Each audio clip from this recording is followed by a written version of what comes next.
Okay, hello everyone. Welcome to our second installment of dev.life developer hangouts for Liferay community. My name is James Faulkner. I am the Liferay community manager. And today with us we have Bruno Farache from our Brazil office, who is going to lead us through some really awesome stuff with the mobile technology in Liferay. But before we get to Bruno, a couple of announcements. So number one, the Liferay symposiums this fall need your help. We need you guys to submit your favorite topics to our call for papers. We have call for papers open right now for our Spain symposium in Madrid in October and the Liferay Developer Conference in Germany in November. So those two are currently open. So please, if you want to speak at these events, please get your papers in. I believe the DevCon closes soon, as in August 22nd, and then Spain closes in September 15th, I think.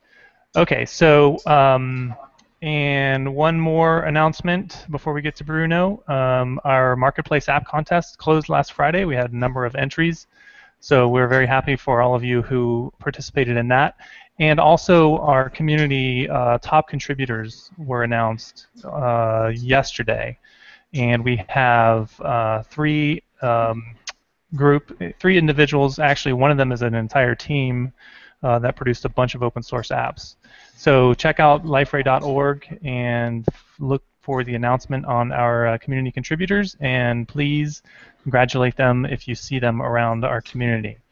Okay, so if you're new to dev.life, so this is a set of developer sessions.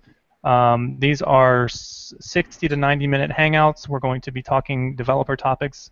There are no slides, and there are no sales pitches. We have our subject matter experts talking about Liferay developer topics. And today we have Bruno. So hello, Bruno. Are you there? Hello, everyone. Can you hear me? Yes, we can hear you. Thank you. So let's just get right into it. So please, if you haven't already done so, it's probably a little bit too late. But there are a list of apps or list of prerequisites for this particular session, which I will post in the IRC chat if you have a chance to grab the software. Hopefully you've done this already, and Bruno's going to lead us through. So I'm going to hand it over to Bruno. So take it away, Bruno. Hello, everyone. Here today I will talk about how to develop an Android app with the mobile SDK. We have released the mobile SDK in the beginning of this year. I think we had like 6 releases since then. And the SDK supports both Android and iOS. And on this hangout, I'll be focusing on an Android app. So, as James told you, you should have the Android Studio and IDE installed on your machine. You also should have the Android SDK installed, the last ones. And I plan to build a very simple app. There's a bookmarks app that I want to show you how to. It's not very exciting, but it's very simple. The API of the bookmarks app, it's very simple to use. I can show you. I should share my screen so you can see. Just a second. Can you see my screen, James? Can you guys see it? Yes, we can see it. Cool. So I have a local instance of the portal here running. Okay. You should also have it running in your machine. It's a 6.2 GA2 portal instance. The SDK only works with 6.2 onwards. If you try to use the SDK with 6.1, before that, it won't work properly. So we are not compatible with the previous version of the portal. So I'm running here 6.2 GA2, okay? So what I plan to do in this hangout, you can see here on my right, the bookmarks portlet. It's a very simple portlet. You can just add a bookmark, like put a name on it, Google. You can type in the URL.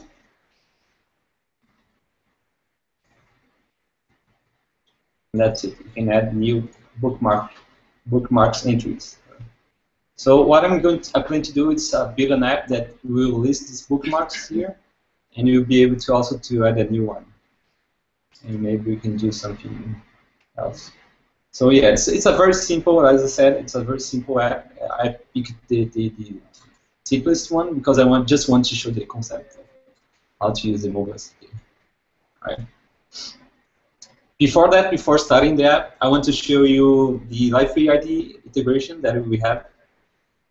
Greg Emerson, he's our Liferay IDE lead, made a very nice integration with our Liferay IDE. So let me show you here. I'm not going to use it during the handout, but I want to show you it. I usually use Android Studio for develop my apps, so I'm not very used to Eclipse. So the Liferay IDE lets you create new Android apps. You have to install a plugin, a mobile SDK plugin, and once you do that, you can create a new like I can come here and I can create a new Android application project. And once you do that, this is going to just to import a sample app. Like in the SDK, we have a sample app that shows the context. And with the Liferay IDE, you can import it and start developing your app from this sample app. So I want to show you how to what happens if I have a custom portlet and I want to use the SDK against it, and how can I call my services, my custom service from mobile SDK. The Liferay IDE has this type of integration. I can come here and right-click on the project, click on configure, and I can do generate services for Liferay custom portlets. So if you have some kind of portlet that you have developed, you can also use the mobile SDK to access your services. And hey, Bruno, question: how is that different than the service builder generate services? Yeah. So when you use the service builder, you're building the server-side code, right? You're doing the persistence. You're creating the service API. That's server-side. What the mobile SDK does, it generates the code for the client. So it's almost like the opposite. It actually consumes the service builder. It access its API. It figures out which entities you have declared. Like if you have a book entity and with certain properties like title or author, the SDK will check for these services and generate the client code service. So it does. It's a client builder actually. You can use it to build to generate client Java code and iOS as well. So it does both in Android and iOS. Did you get that, James? Yes, thank you. So if I click here on generate services for Liferay custom portlets, it's going to show up for me that my instance. I can put the URL, the username, password. You should type in the admin credentials here. Once I do next, it's connected to my local instance and it's checking which portlets are available. So in this case, it's showing up the calendar portlet. I can click here and it's going to generate services for all these entities. So if I have my service builder entity, I have a calendar booking, and I have services associated with it. The SDK will generate the client code for it. So you can, for example, the calendar portlet has like a add calendar method in the service builder, and it will generate a mobile client, an Android method in the same way. So once you click on finish, it's going to add to your project the jar, the generated classes, and I can use it from here. So for example, I can do, if I have a service called calendar booking, maybe just a calendar service. I have this calendar service,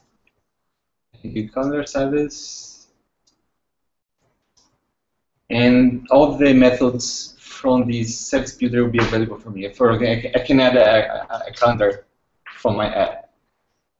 So the SDK just a client-side code that makes it easier for you to consume your APIs, your portal APIs and your custom portals APIs. And yeah, I think that's it from the Liferay IDE integration. Let me see if there's something else. I don't think so, yeah. So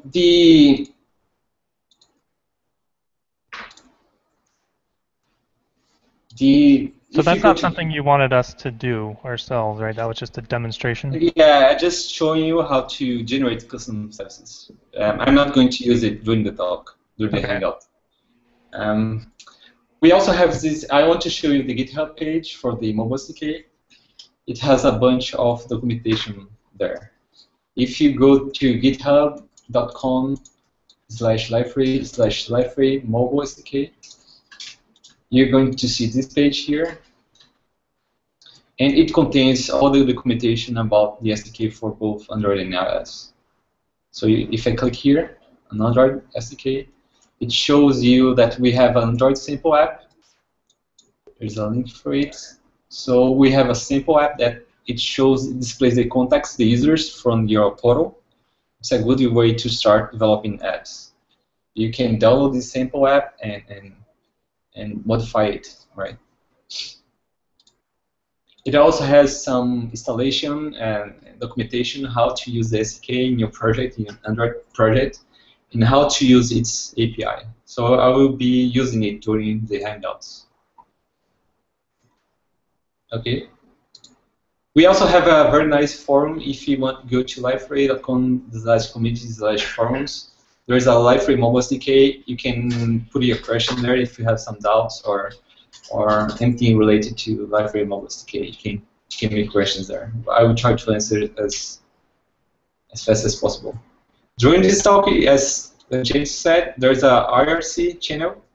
You can join us and ask questions there. He will be telling me whatever you type in there, the IRC channel.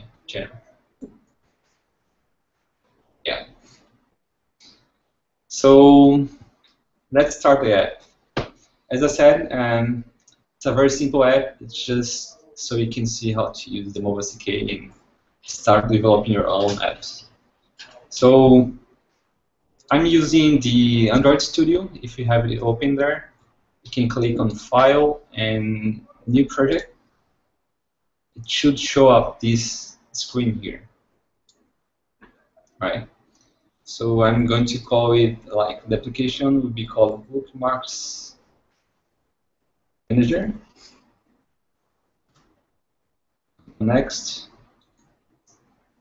I can choose if it's going to be targeted for TVs, wearables, Google Glass. I would just select phone and tablets. The API, the minimal API doesn't really matter, and I think the SDK is like compatible with API 10 and above. I would choose just, I don't know, maybe API 14. Doesn't really matter. So they have some kind of templates before starting an app. You can choose some templates for it. The simplest one is blank activity. That's the one I'm going to use. Are you following, James? I am. I hope everyone else is as well. Is it fast or slow? Is it okay? The pace? Yeah, maybe a little bit slower for people who maybe have, they have to switch between screens quickly. Okay. So yeah, I will create a new project based on this blank activity. I will call my main activity like main activity. So what's an activity? So it's like if you have the MVC, right, pattern, the activity is the controller. You have your layouts, your views, and everything goes through the activity, and from the activity you can imagine like it's a Portlet class.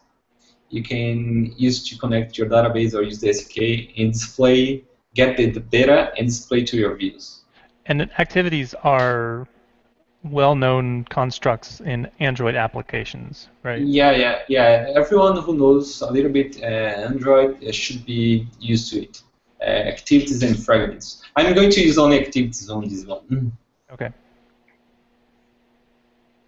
So I'm going to call it main activity, and my layout name will be main. But it can be anything else, whatever you guys want. Doesn't really matter. So once I do that, it's going to create the basic app for me. I'm going to show you it just creates a Hello World app, and I will just try it out in my emulator to see if everything is running fine. So how do you get to the, yeah, so what's that window on the right? This is the like a preview. I can build my view here, and once if I change something here, it's going to show up on the right. So it's emulating the view for me. Right. Okay, and how do I fire off a real emulator? Is there a button that I need to click? So the Android SDK comes with this. It's called AVD Manager. I have to start it. I have to create a new device in order to start this. So with this, you can create any device you want. So for example, if I want to create a Nexus 5 with Android running on 2.3, I can create a new virtual machine. It's almost like a virtual machine. And from here, you can start your emulator. You can click on Start. It's going to run and like emulate Android device for you. I don't use this one because it's very slow. I use something called Genymotion, which is a much faster emulator. It uses VirtualBox, and it's pretty fast to start a new instance of emulator. So I just used Genymotion. It's free for personal use and paid for business. I'm using Genymotion here. It's already open for me. If you guys are running just the default emulator, it's the same. It's going to work as well. So I just use Genymotion because it's faster to run it. But you can use the default. So I clicked the play button up there on the top, and it launched the emulator. Yeah, so for yeah, those that's of you at home who don't right. have Genymotion, you can just click the little triangle run button at the top. Yeah, let me show you again. So once you create a new device, you have to create a new device here on the create button. You have to give it a name and choose the device you want to run. I just use Nexus 5. You have to choose the target, which is which Android version it's using. You can select Android 4.4.2. And yeah, you can choose the architecture, if it's Intel or ARM. And you can put the disk size here and how much of memory it's going to use for your computer.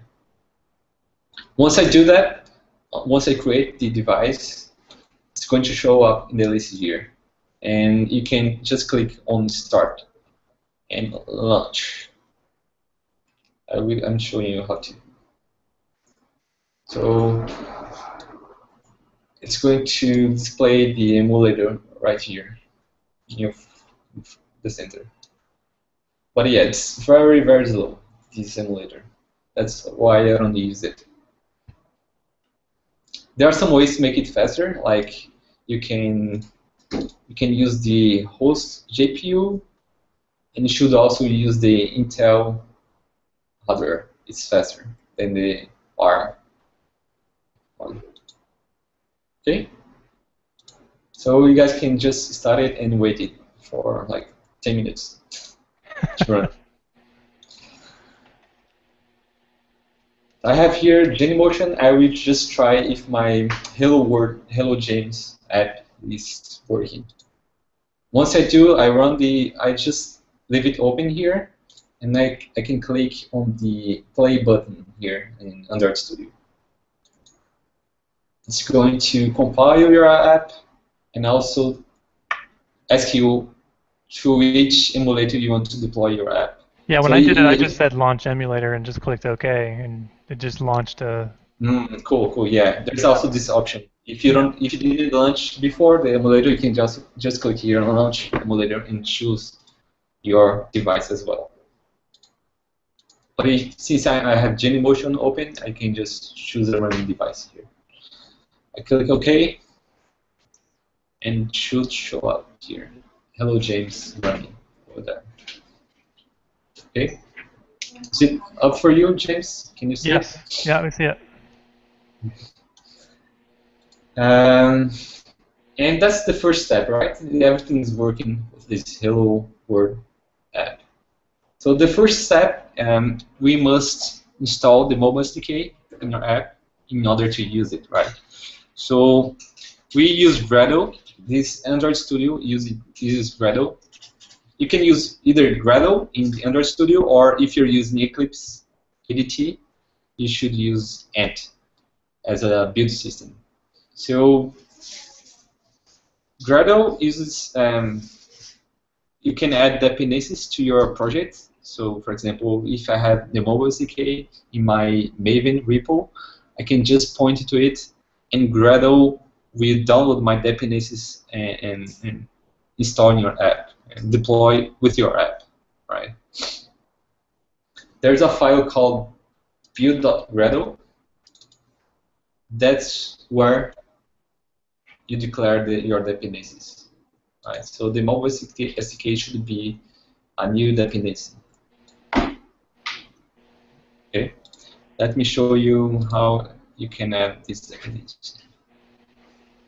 Let me copy and paste here.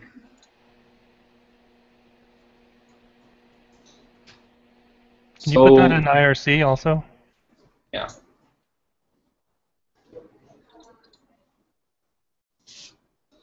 Just start typing as well. If you do compile, group, folder not complete, yeah, that's fine.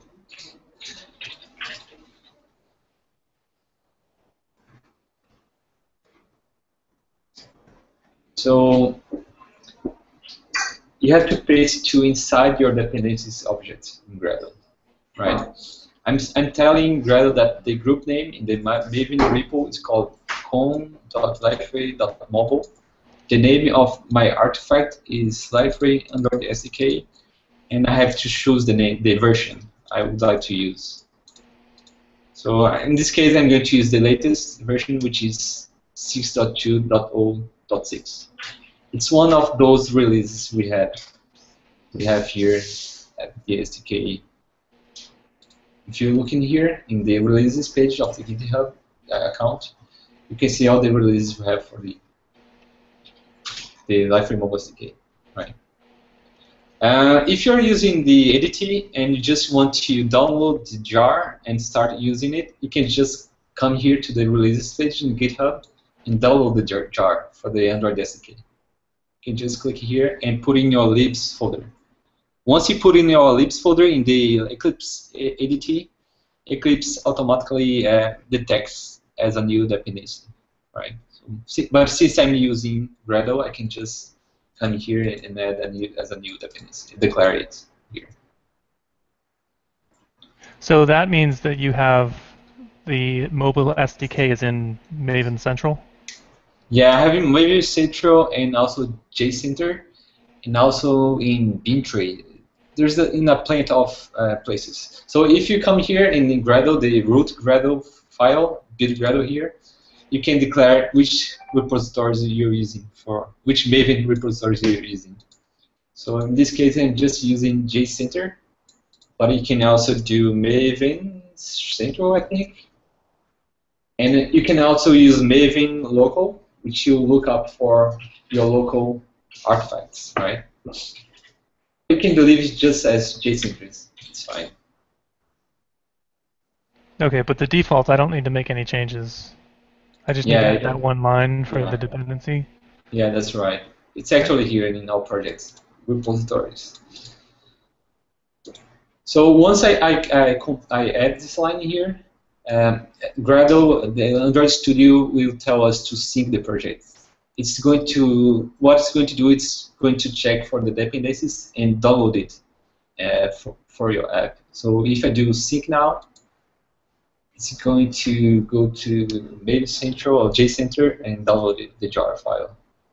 So if you go here in external libraries, here on the bottom, expand it, the SDK should show up for you, right, as a new dependency.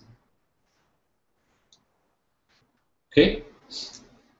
If you're using Eclipse IDE, you can just drop the jar file, this jar file here, to the libs folder. It's the same thing. So I would just run the app again to see if everything is fine. Let me see it right. Yeah. So once you try to run it, it's going to show you some errors. Because I'm having some trouble with the. So the thing is, Android has its own Apache HTTP client bundled within Android, and they got stuck in a very old version of Apache HTTP. And if you want to use a new version of Apache HTTP client in your app, you have to add this new dependency here. So there's a dependency called HTTP client Android, which is a dependency of the Liferay Mobile SDK. So once I do this, I add the Liferay Mobile SDK dependency. It's going to also download the transitive dependencies. So the mobile SDK depends on this HTTP client for Android, which is a new version of the Apache HTTP client. So, but once I did that, I add this dependency to the mobile SDK. It's having this trouble here, this problem, where it's trying to, it's having some conflicts on the notice, the copyright, I think the license of the new Apache client with the Android Apache client. You know what I mean, James? It's kind of hard to explain, but I can show you how to fix it. Yeah, it's kind of a shame that the notice file causes build failures. Yeah, it's very strange, and there's a workaround for it. I can just. It also tells you what's the workaround. You can just exclude the notice from your meta inf folder. So yeah. if I go to the documentation of the mobile SDK, I can just look here. Oh, there's dependencies here. You can also, if you want to copy and paste, you can also copy from here, from the GitHub page. Here I'm choosing what's the latest version of the SDK. So there's a workaround here, and if you don't want to get these errors related to notice files, you can just copy and paste from here. There's a packaging options, and you need to exclude these two files here. So if I just, let me add to the build Gradle in my app, that's correct one. So once I do that, and I try to build again, I would do just Command B. Let's see if it's going to build it. Fine. So I just built it and it worked well. So I just need to add these 4 lines here in order to work. I'm thinking actually to remove this HTTP client for Android because I'm still not seeing. They said there are some bug fixes and performance improvements, but I didn't see any changes in the API because it's compatible with the Apache HTTP client inside Android. So they made it compatible. It's the same API as you use in Android, but I don't know if it's worth it to add this as a dependency. They say it's faster and there are fewer bugs, but I'm not sure about it because now I have to add these packaging options to my new app.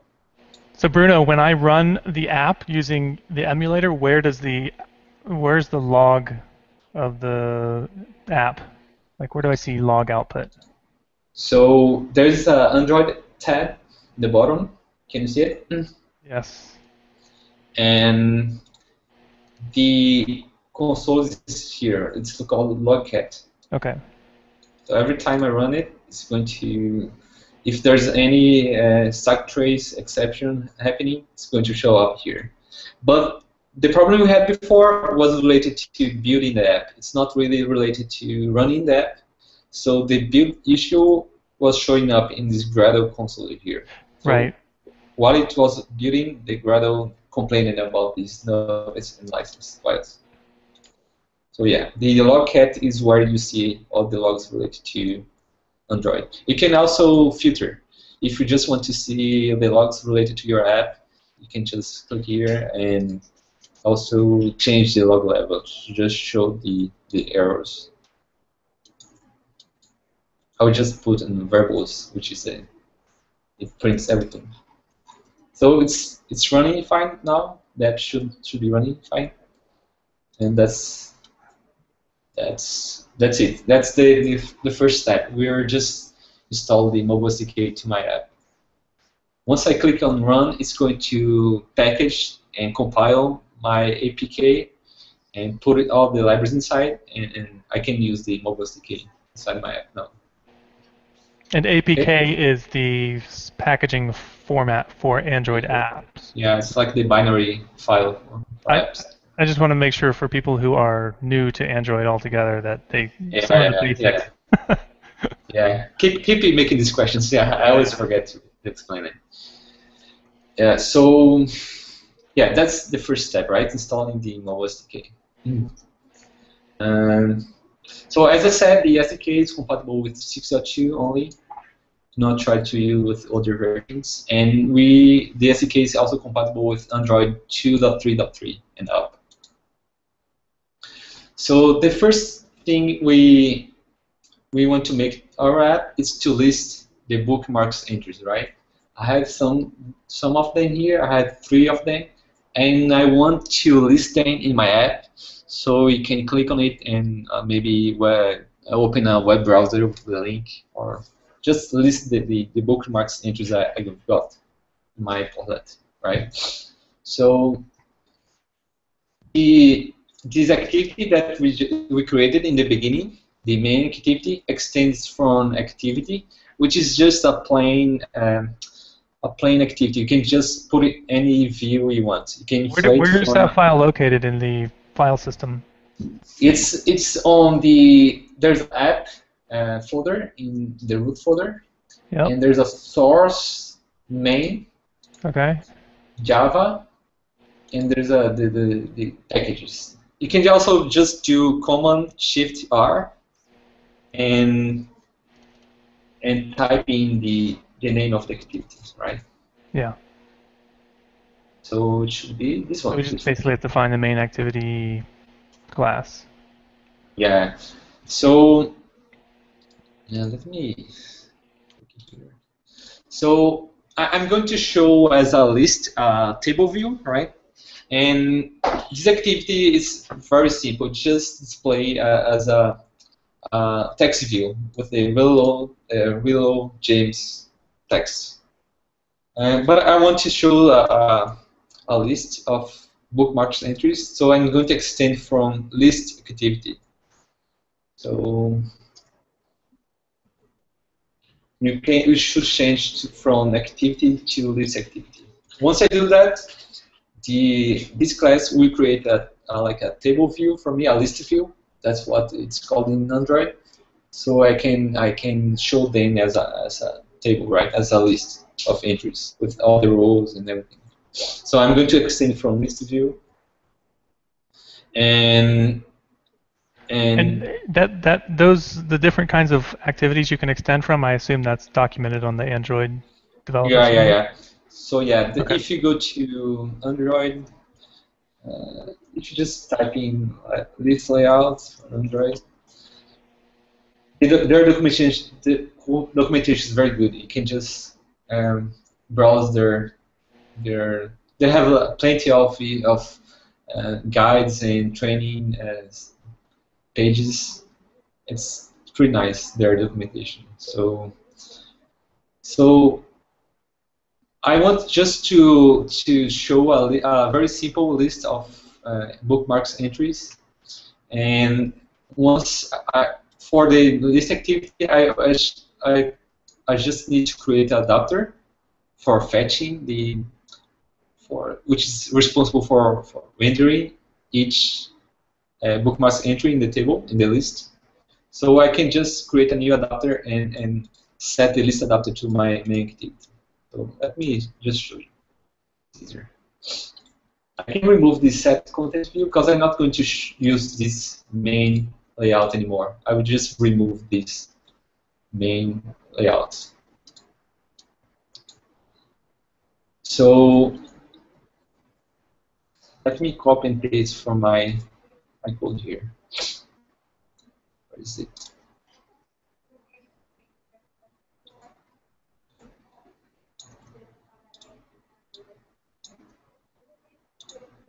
I'm going to paste in the RC chain as well. Just a second.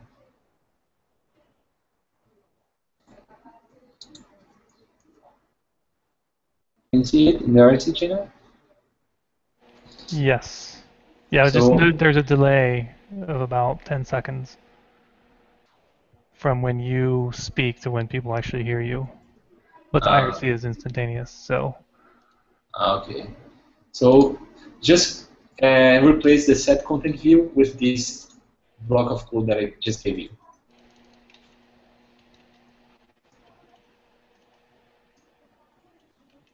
Yeah. So what is this doing? It's like this adapter is like an iterator, and we are passing here just a default layout for the list view. So if I come here, the layout for each entry in the list is just a text view. So it's going to display a list of text view in my list view.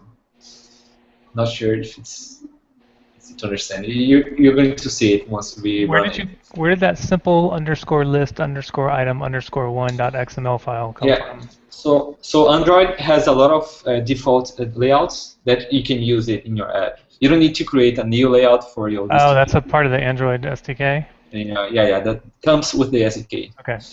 They have plenty of layouts. There are also some layouts like if you want to display a list view where each entry has 2 lines instead of just one, you can just select a new list item here. They have plenty of examples. So you can have a checked. They're going to display a checkbox on the list view entry on the left.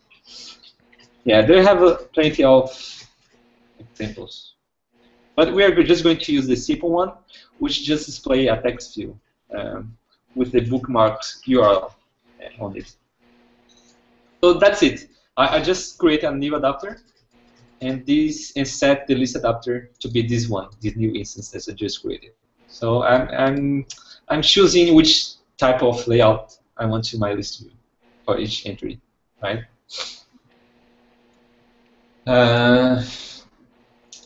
Yeah, so everything's run fine because I didn't do anything fancy. But it's not going to display the hello James anymore, right? Because let's show you. So we are not using that layout that we created in the beginning, the hello world. Just displaying the list, and since the list is empty, I'm not seeing any row here in my app, right? So we're going to add new rows now, and you're going to see the bookmarks entry here listed. Okay. So once I do that, I want to use the mobile SDK to fetch all the bookmarks entry from my localhost, and I want to display them in my list view, right?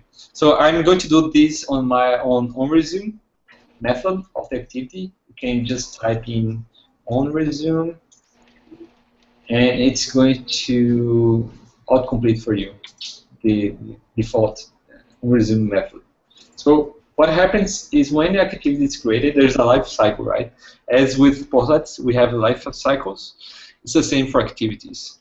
It's going to, once the activity is created, it's going to call the onCreate, and then there's plenty of methods. It's going to do the onStart, onResume, and then when you kill the activity, it's going to do on stop, on destroy. So there are many methods that you can intercept these life cycles. This. So the on resume would be called every time I come back or go inside an activity. If the activity shows up or is coming back from the back stack, on resume will be called. So we're going to fetch the bookmarks entry every time the activity shows up, right? Not only when it's being created, but also if I hit back from another activity, I want to fetch it just to make sure that the bookmarks entry are updated. So if I do some change to the portal, to add a new entry, and I hit back, it should show up again in the list, right? Because it's fetching the bookmarks entries. So the first thing I need to do when creating, when using the Liferay mobile SDK services is to create an object called session. So if I type here session,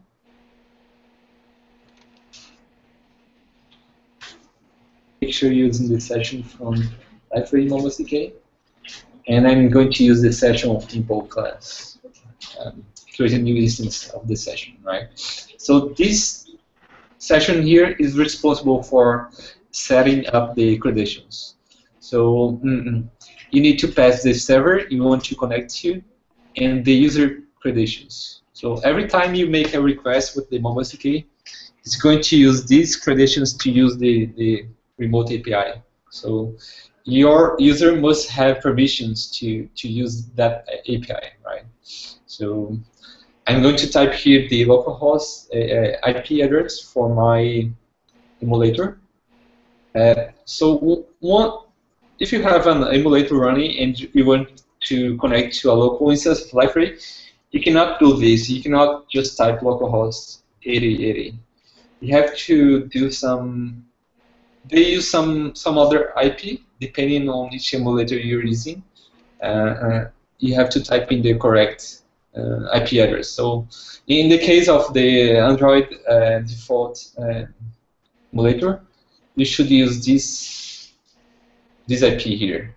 So once you use 10.22, it's going to look up for the localhost address in your machine.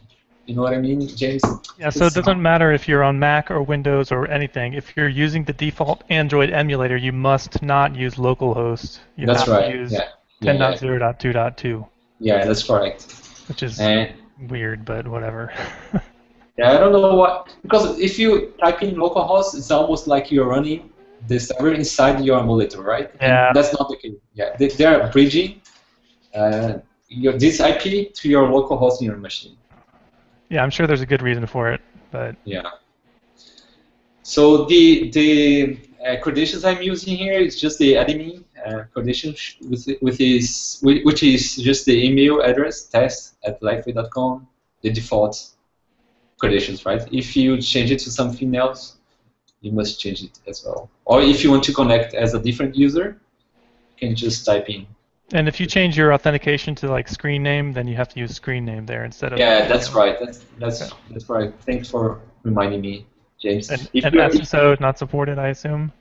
No, it's not supported yet. We just do basic authentication, and we plan to do OAuth. And we are releasing a new OAuth provider in the marketplace, and we will be able to use that in the mobile SDK. We're going to use OAuth in the future. So yeah, if you use the screen name to log in, you have to use test. But since I'm using the email address to my localhost, I should use the email address, right? So if I come here, test, it should be the same credentials you use to log into your local instance, right? So once I do that, let me type the correct address. In your case, it should be 10.022.80. So that's it. You just create a session, and you can share this session instance to any service. So you can just create a singleton and reuse it everywhere. So how secure is this connection? If you're using HTTPS, it should be safe. It's not going to should encrypt all the information, right? If you're using HTTP, just plain text, and you're not that safe. Yeah. In my case, since I'm using a different emulator, I have to use a different IP address. So each emulator has its own IP address. In my case, it's this one here. But in your case, you should be using this one, right? Don't change it to this one. Yep. So that's it. I just created a session, and now I'm ready to start using any service I want. So if I want to add a new, fetch all the bookmarks entries, I can just use the bookmarks entry service. So if I type in bookmarks entry service, it's going to use that class from that jar, from the Android SDK jar. Just do a new, and I have to pass the session as in the constructor. And that's it. You're not creating this name is a little bit misleading because you think you're creating a persistent session connection, which is not true. The mobile SDK only does the request once you call the method. It's not really creating any persistence connection or anything like that. The name's a little bit misleading, but yeah, we should maybe rename it to credentials or something like that. But it's also session because you can do batch requests. So say, for example, I want to delete like 10,000 bookmarks entries. I can create a new type of session called batch session.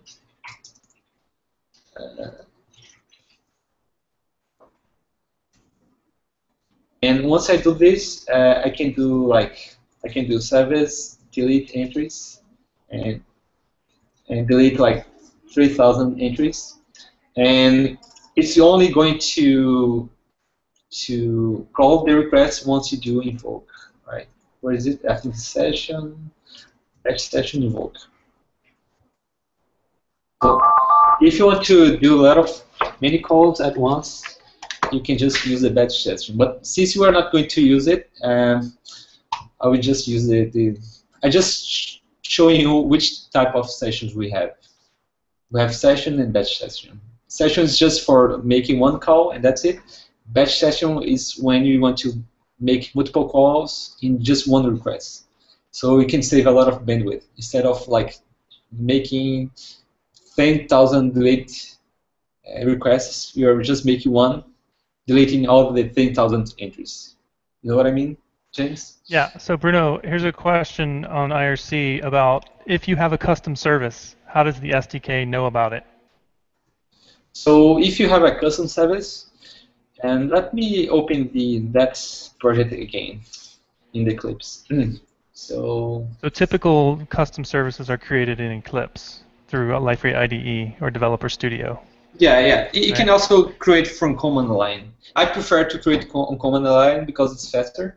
If you come here in the documentation of the SDK, there's a section called SDK Builder, which is the one that the guy who does all that underneath under the hood, right? So I can just download the code, and I can set up my SDK Builder to point to my portlet. So if I have a portlet called my portlet, I can just type in the context, the web context, and I can choose the package and destination folder and run Gradle build service. And what it's going to do is going to connect your local instance and generate all the classes for my portlet. So let me get that straight. So you've already coded a custom service and you have it running somewhere, and you can use the mobile SDK to connect to that and generate services or mobile SDK services based on your services on the running. Yeah. And once you do that, once you generate the classes, you can just build a jar, and that's it. You just drop this jar to your project, to your Android project, and you can see the classes there. So I will be able to see my portlet entity service from my project. So there's two ways to make custom services available through the mobile SDK. One way is to do it in your custom project. Another way is to do it by connecting to an already running Liferay instance that has your service already running on it. Yeah, what do you mean exactly? So there's, like, if you are a developer creating a custom service using Service Builder, and now you want to use your custom service through the mobile SDK, you have to generate some code that you can import into your Android project. Yeah, that's right. The way you generate that code, you either do it in your project, in your Service Builder project, which I think you showed at the beginning of the session. No, I showed how to do in the IDE. Yeah.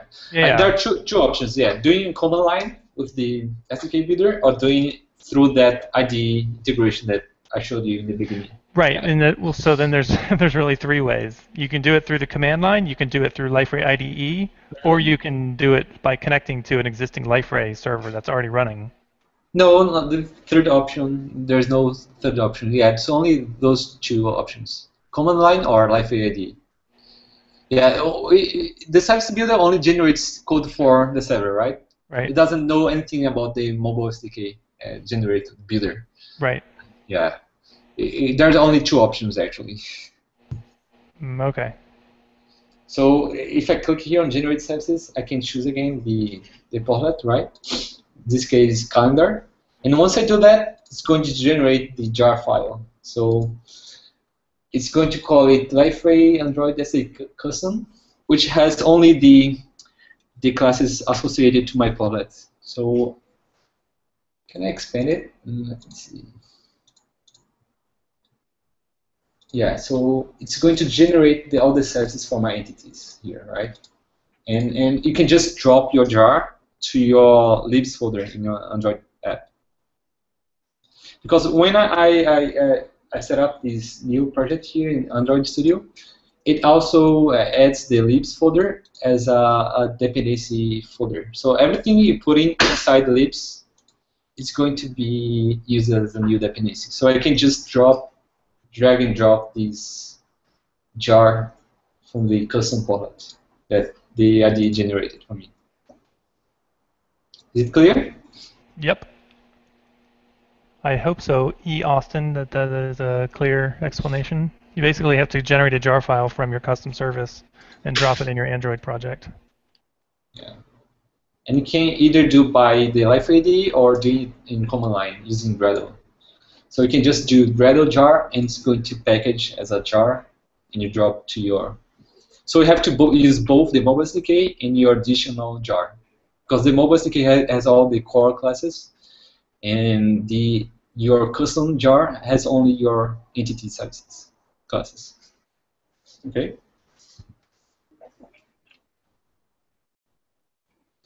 So I want to fetch all the bookmarks entries and back to my app, right? So I created a session. I created a new service for fetching the entries. And how do I know which services I want to use? How can I check which APIs are available from the portal? I can just go to this page here, localhost/API/JSON shows me all the APIs that are available. It's very helpful to use that. You can see all the, for example, if I want to use the bookmarks entries services, I can just come here to I can just type in. And it shows me all the services that are available as remote APIs, right? So I want to use get group entries. I can click here. And I can actually emulate the JSON web services calls. I can just say, I just need to give a group ID, and I can simulate requests to these services. In this case, I'm fetching all the entries that are related to this group ID here, which is the guest site. So Bruno, every single one of those APIs on the left are available through the mobile SDK? Yeah, everything is here. So It's 100%. Only there's some special cases in which people use input strings as parameters, and we cannot use input strings as a remote. Doesn't make sense, right? To make a remote API. So for this, there are some kind of blacklists for cases in which you cannot call it remotely. So, but almost all of them are available for use. And this page is very nice too because you can also browse your custom portlet APIs as well. So if I just want to check which services are available for my custom portlet, I can just switch here in context path. So Calendar's portlet has all these entities and all these services. It's pretty handy and helpful to use that. So I recommend you to, before using the SDK, the mobile SDK, check which services you want to use, make a test, and like testing the correct parameters and see if it works. If it works here, it's going to work on the mobile SDK as well.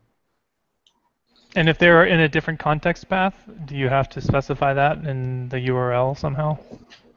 No, the SDK takes care of it for you. So we just need to pass the machine address, the Liferay instance address, and that's it.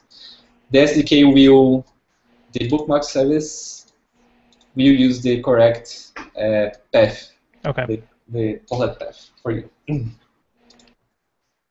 So, but how do for example, one very common question is the group ID. Group ID is used in a lot of services, and how did I figure out which group ID was related to guest? It was because I came here to, there's a service called get user sites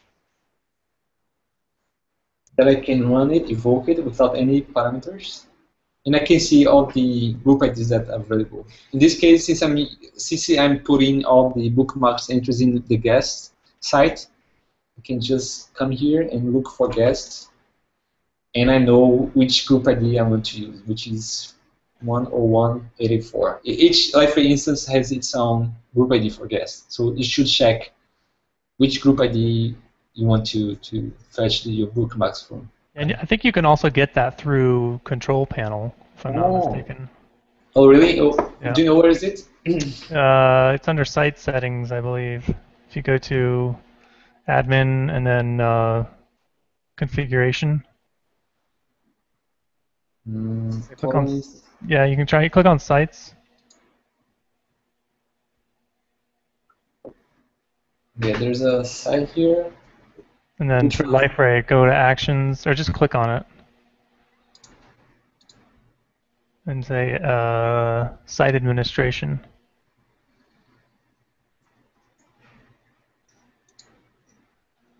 Yeah, go under Configuration. Site Settings? Yep, Site Settings. I believe it should be in there.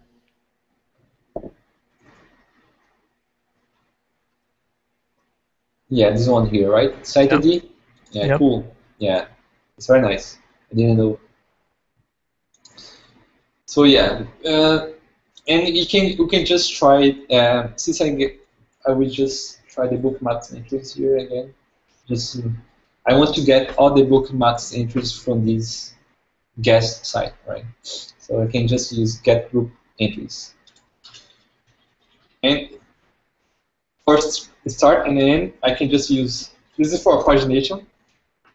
If I want to display, fetch the first 10 first entries, I can just type 0 and 10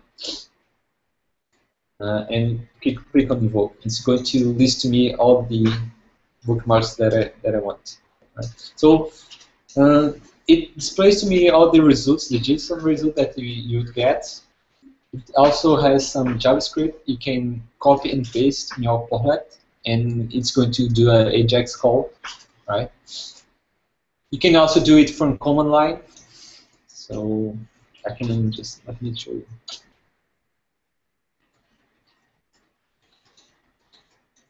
So it's going to display here all the results, and also the URL here. I can just type in the URL in my browser. I will get the same results. I don't have permissions. Weird. Yeah. So the JSON web services page is a very nice way to. There should be a fifth tab there for mobile SDK, Android, and mobile SDK iOS. So you could copy and paste the Java code. Yeah, that's a good idea. Yeah, we do that. Yeah, so in my case, I want to use this service here. It's called get group entries, right? And I can just type in my app, like I can do service dot get group entries. This one here, right? I can pass the group ID, the start and end parameters, the same as I just tested out. So in my case, it's 10184. In your case, should be a different, can be a different one. You need to check it. And -1 and -1, which will get all the entries for this guest site, right? So you need to click here. There's an exception. You need to try and catch exception. That's it. I'm fetching here all the bookmarks entries from my guest site, right? And let me just run it in debug mode. You can put a breakpoint and just run debug. It's going to stop on this breakpoint here to see if everything's running fine. And it won't run fine. We show why not. So here, stop it in my breakpoint, and I'm going to jump.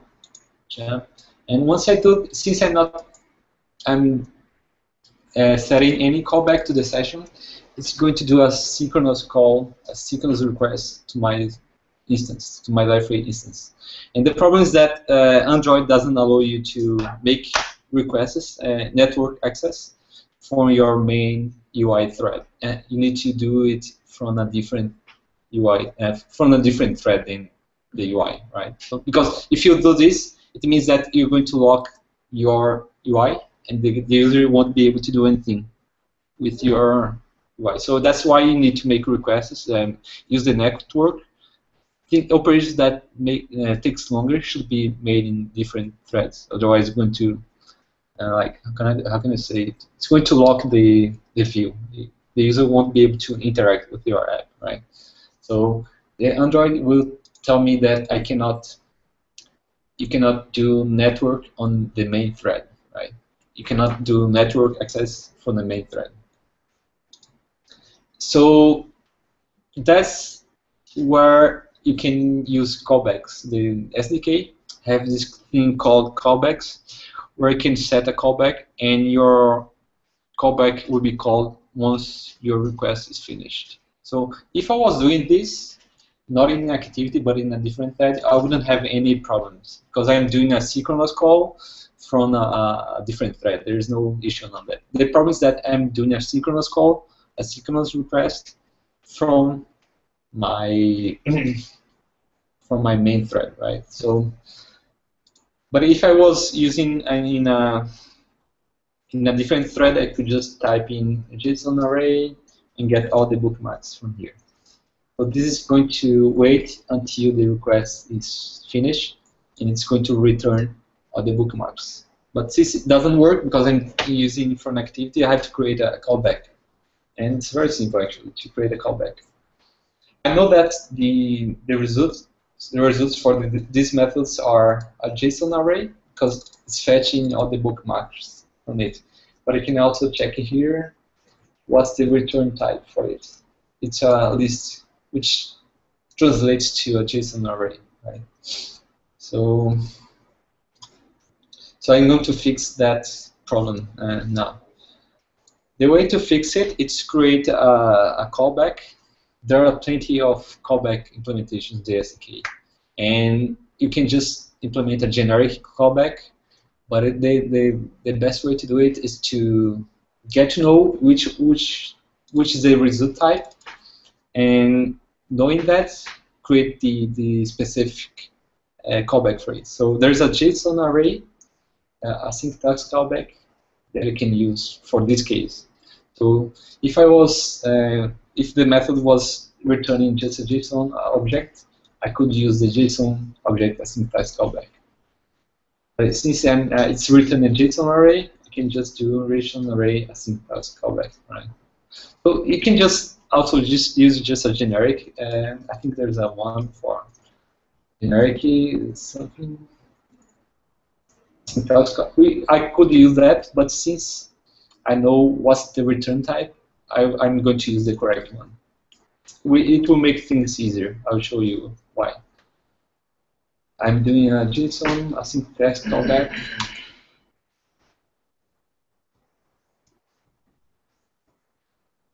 And I can create the instance on the fly, right? I can implement a callback here, and this method will be called once the request is returned to the user. So on success, we will be called with the correct JSON array, and on failure will be called if there's some problem in the connection or something went wrong on the server side. So this is all asynchronous, right? If you use this callback, this method here won't wait until the request is finished. It will go through it and call it again once the request is back. So, and that's where the type of the callbacks is useful, because I can tell it which return type is a JSON array, and it's going to make me implement the correct onSuccess method with the correct type. So if I was using JSON object here, it's going to make me implement JSON object for a result on the success. Is it clear, James? Anyone? Yes. Clear. There's a question here. I take it that the most case recommended for native application as well as hybrid. Yeah, the SDK only supports native applications right now. So we only support iOS and Android native apps. We have plans to expand it to hybrid apps as well, like Titanium or Fronting app. It's in the roadmap, but for now we only support iOS and Android. And yeah, that's what I need to do. I need to implement a callback and implement the onSuccess and onFailure method. So, and I also need to set this callback to the session. Otherwise, it's not going to be used by the method call. So I have to do session, set callback, and callback here. Once I do this, my request is automatically asynchronous. So if I don't set any callback, it's going to do a synchronous request, which we don't want in this case, right? So I will just show you here a system output results, so we can see if it fetched all the bookmarks entries. An exception, pinch track trace, anything went wrong. So I will run it again.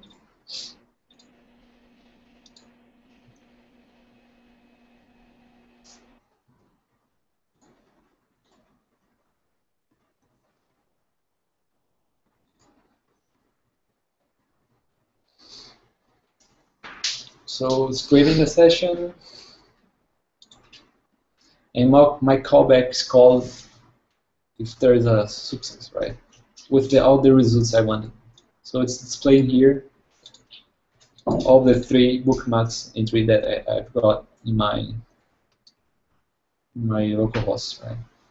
So I can just iterate over it and print it in my activity, in my adapter, right?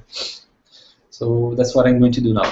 I have the response, I have the result, and I want to display to the user in the list activity, right? How do I do that?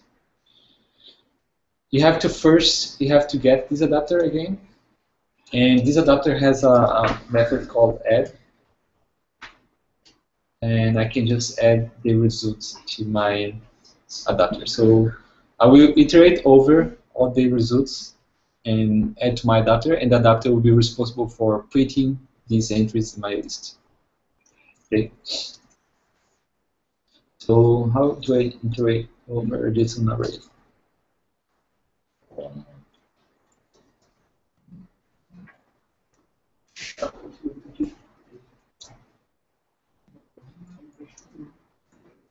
Just make a for.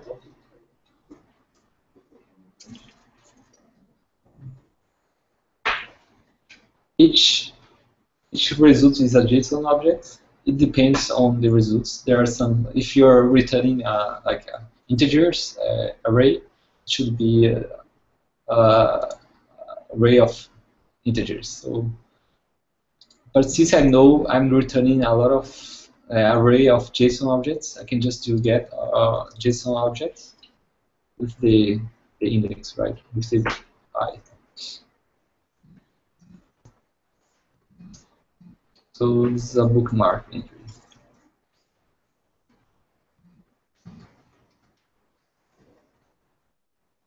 And there are some exceptions that I need to try and catch. Because it's going to parse the JSON object. And once I have the bookmark entry, I can get the URL that I want to print in the list. So this object here, if I come here to the JSON WS page,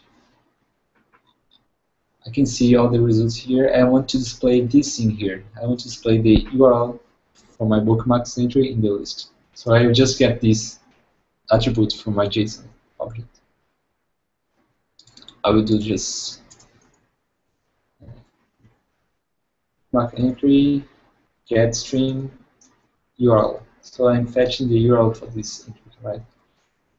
So I have the URL for my entry, and I want to print it in my list activity. So the way I do this is that I can fetch the adapter, get list adapter. I can get the same adapter that I created in the create method.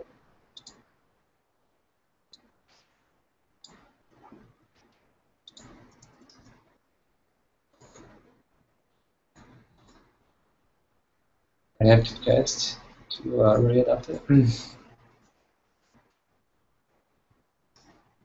And once I have my adapter in my list for my list adapter for my main activity, I can add that URL to the list. So I can do add URL. Right? That's it. It should display all the 3 entries in my list.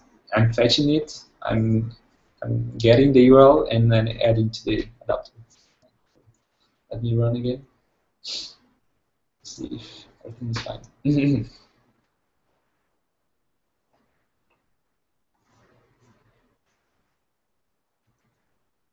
So yeah, it's displaying all the entries that I have in my portal.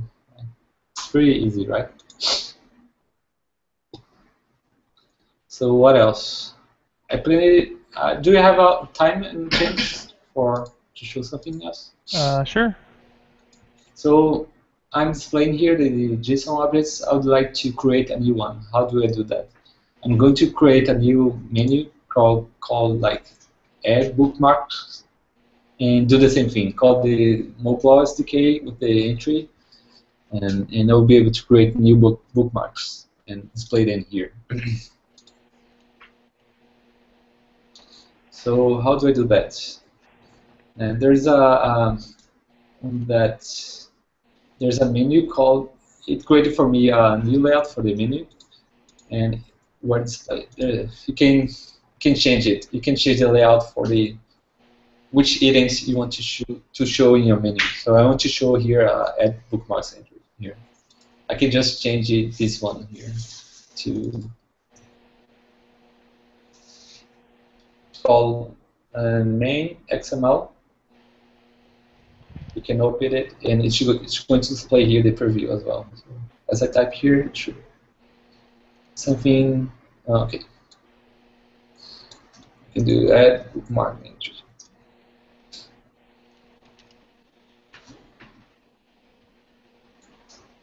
So it's too big.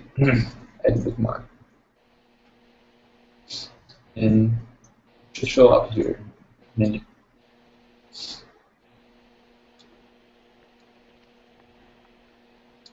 Right.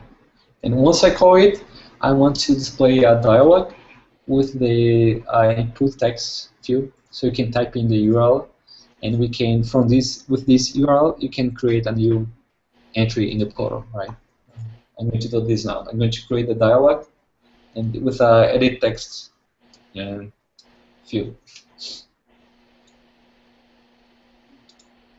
If I click here on the main activity, there's a callback. Every time I click here on add bookmark, it's going to call this callback for me. On options, even selected. And you can check for the ID. It's checking the session.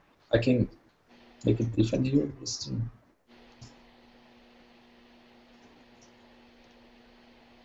Just you can remain the same, but just make it clear that I'm fetching this.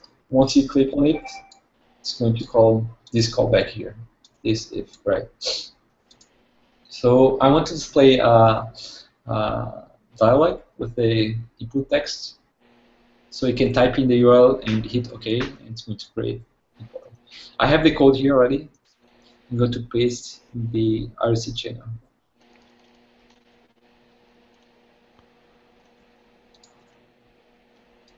There's also a couple of questions on there when you get a chance. Can you put bookmark size call on our success method? You mean you want to make a Rafik, right? You want to make a new call inside the onSuccess. Yeah, you could do that, but the problem is that this onSuccess method is called on the main thread as well. So you cannot do this here. I cannot do this here because I'm doing the like get into the game. I cannot do this here because this onSuccess is called in the main thread, and you cannot access the network in the main thread. So if you want to make several calls in just one, I suggest you choose the batch session instead, and it's going to call all the services you want, and each method call, each service call will return as a new item in the array. I'm not sure if it's clear, but yeah. Hey Bruno, I have one thing to point out that when I tried this, when I was following along, I got an error. It's about like a access denied to the port, and it was because my app did not declare the permission. Yeah, that's interesting. So I had to insert something into my manifest. That's probably because the default emulator it doesn't do as the Genymotion as the one I'm using, right? You have to do like uses permissions, something like that, right? Yep, exactly. Uses permission. Android name is Android.permission.internet. Exactly. Okay. Yeah, yep, like that. That's a very common permission. If you want to access the internet from your app, you need to add as your manifest. Which I don't know, it's strange because in my Genymotion emulator, I don't need it. I don't know why. Maybe because you're using old API, James. Are you using like a 2.3 API? No, I'm not. I thought they added this permission as default. I didn't know we still needed I think it's because of the emulator. The default emulator accesses the network stack differently than Genymotion. Okay. Yeah. Thanks for. Yeah. So if you're getting some weird error access denied when you're trying to access localhost, that's why. So yeah, I'm going to click on the add bookmark, and this is going to be called, and I want to show you a dialog, right? So you can type in. And let me paste some code. Should I paste in somewhere else, James? It's kind of big, this one. Yeah, you can just. Gist? Yeah, you can just use a gist. Or there's also that collab edit. Hmm. Which might be, if you're going to do it multiple times, it's better to use collab edit. It has down. So just go to collabedit.com.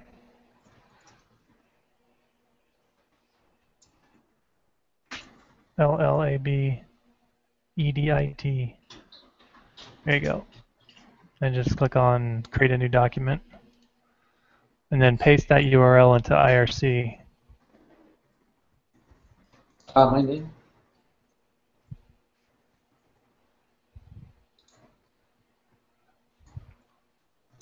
Let me paste The it here. URL at the top. Yeah, if you paste the code.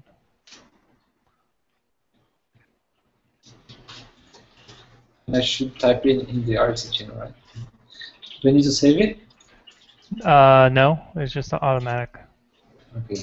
So copy and paste this code to the only thing. Click it here. On option setting selected.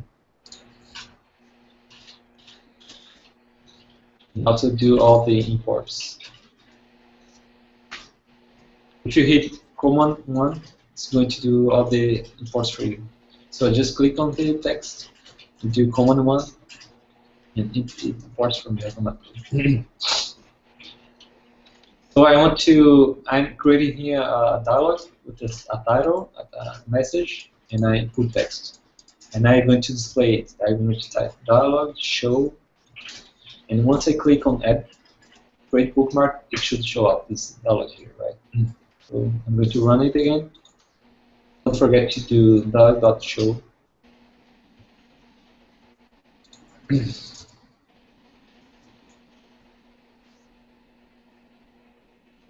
And stop here. That's it. I created a dialog here. Right? I also need to create the create button. So I'm going to paste again this line of code that does that. Do I have to import something special for R to get r.id.add bookmark? r.id, this one? Yeah, like that's showing up as an error for me.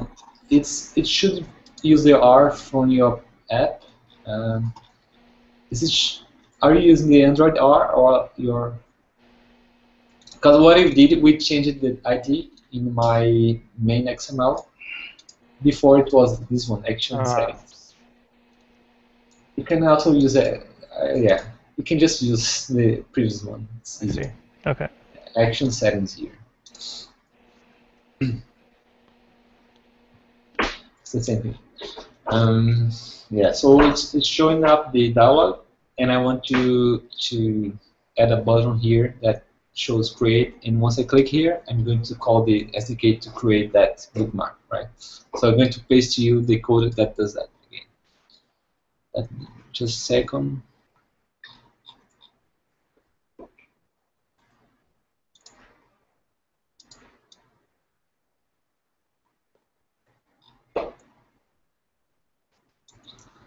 So before that will show,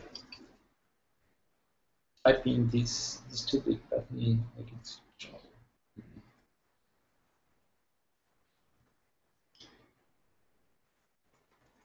So copy and paste this dialog set proceed button to the before show.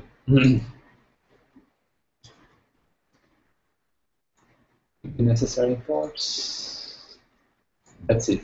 It's going to display the create button here.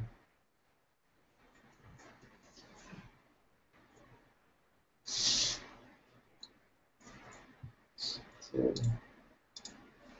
now it shows up the button.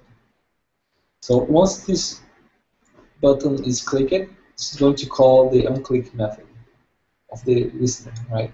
And I want to get the URL from the text, the input text, and I want to create these bookmarks with this URL, right? So I'm going to do the same thing as before. I'm going to just to copy and paste the session creation. Again, you can just do a singleton for the session. You don't need to be always creating it. I want to use the bookmark service again.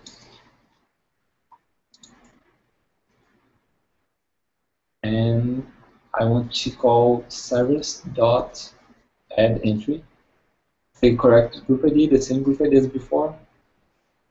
And the folder ID can be 0, which is a root folder ID for the bookmarks. The bookmarks have a lot of folders, and the root one, the folder ID for the root one is 0. I can just, the name of the bookmarks entry can be just the same as the URL. The URL is the URL. I can leave the description empty, and the service context can be just null. The service context is very interesting. It can be used for plenty of stuff. Like, if you want to, I'm adding here a bookmarks entry, and I'm not setting any permission. So guests cannot see these bookmarks. But if I want to make it so people can see from the guest page, I can add guest permissions from it. So if you go to the mobile SDK documentation here,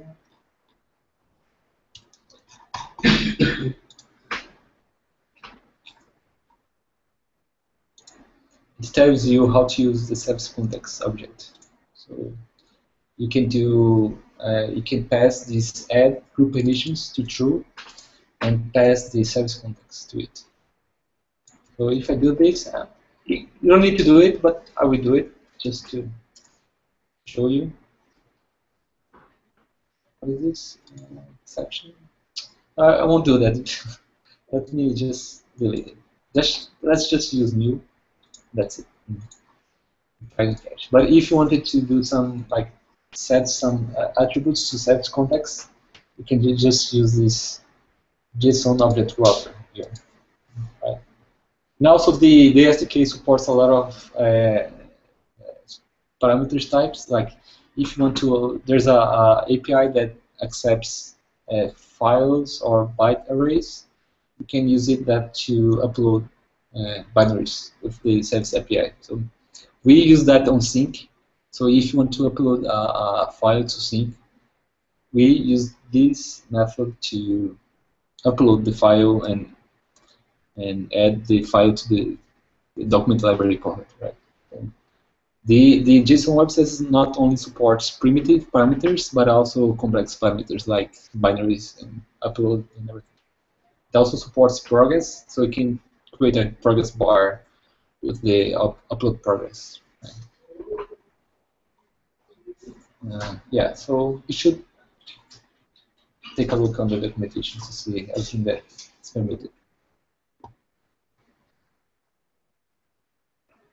There's a question in the IRC: how do you trust a self-signed certificate?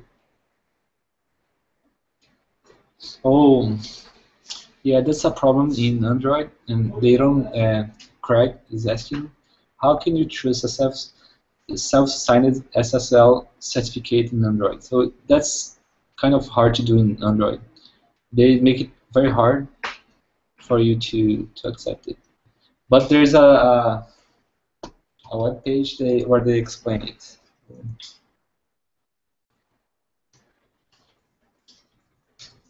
The Android, I think it's here. The Android documentation, they tell you how you can trust a self-signed certificate. We had a lot of issues with that before. Yeah, so I recommend you to just use a non-certified, non-self-signed certificate.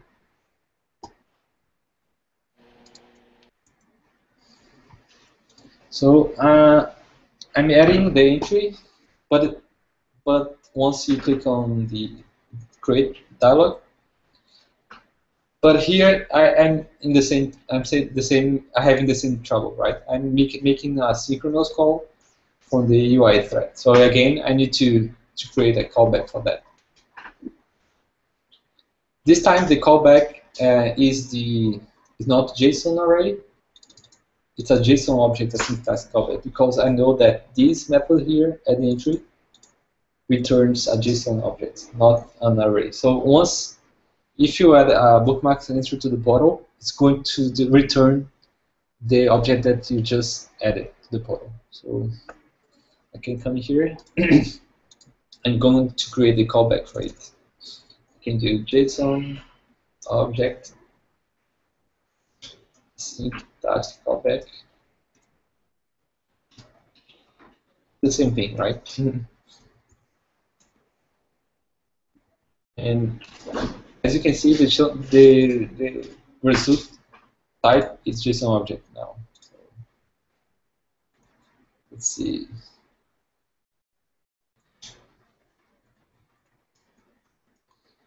Something wrong happens.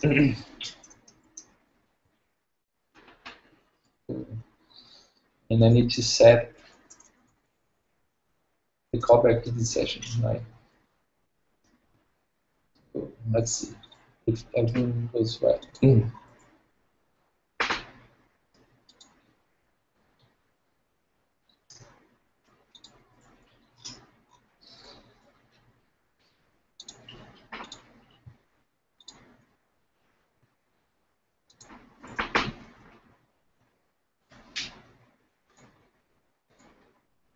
I can type in Google,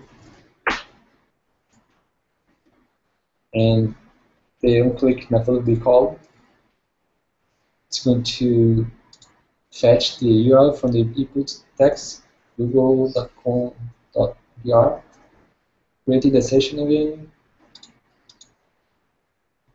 and I will make the call here. I'm adding which is the bookmarks entry here. So the URL and as a name and the URL as URL. So my onSuccess method is called once the request is back, like saying it was created successfully. And you can see here the result has the object that I just created in the bottle. So if I come to my local instance, I will be able to see. I cannot see it here in the guest page because I didn't add the guest permissions. If I added here with service context, it would show up here. I had to sign in order to see it. Right, so it's showing up here. And hopefully also in the app. I have to maybe come back and just click here, back, and the onResume will be called again with the correct list of entries. Let's see. No, not this one. This one. Bookmarks manager. Yeah, it's showing up. I switched the app. I not use this one. I'm using the app called Bookmarks Manager. Yeah. So yeah, it's once since we're calling onResume many times, it's going to add all of them again and repeat them. So I can just click here on the before adding any results, I can clear the data before adding new. So I'm cleaning up the list before adding them again.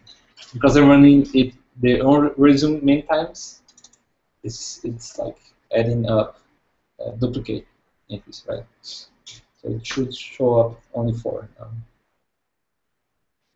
Yeah, that's pretty much it. I don't like to create callbacks on the fly here, like I'm doing, because the code can become very messy. I don't like to do this. I prefer to create a new callback and extend for it and implement as a new class, right? So the code looks more organized. And also, if you have if you have your own async task, you don't need to create. If you have some kind of because async tasks are like threads, right? In Android, you can do operations in different threads. If you're just using the SDK in async task, you can just use without setting the callback. So you can just do a synchronous call since you're running in a different thread, right? I'm just using the callback here because I'm calling from the main thread. the main UI for that. And I think that's pretty much it. I plan to just list the bookmarks and show up on the page and create a new one. And is there anything else you guys want me to show you? anything that I didn't cover that you want to find? Yeah, if you guys want to see anything else right now, just let us know via IRC. There's a bit of a delay, so I will fill with a couple of interesting things. So next, 2 weeks from today, which is, I believe, August 26th, we will have Olaf Koch from our German Liferay office. Olaf will be showing us how to create very, very ridiculously small but extremely useful apps for the Liferay marketplace. So if you've wondered about creating apps and were apprehensive about it because it is challenging or you think it's a big thing to do, these apps can be created in less than 1 hour, and they can be posted to the marketplace, and you can make tons of money. So we'll see if that actually happens. Okay, so